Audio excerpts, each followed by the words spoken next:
ఆజ్ఞాపించినాడు. కాకులకు ఆజ్ఞాపించింది ఆహారము తెమ్మని.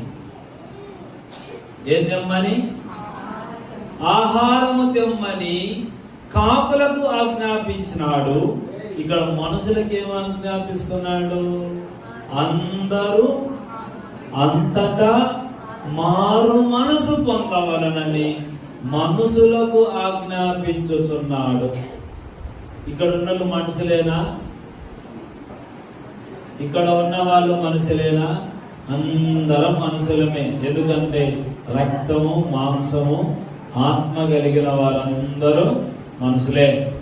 కనుక రక్త మాంసములు కలిగిన మనము మనుషులం కనుక మనుషులమైన మనము మారు మనసు పొందుదుముగాక. ఏ మనసు పొందాలి? మనము మారు మనసు పొందాలి. ఏ మనసు పొందాలి?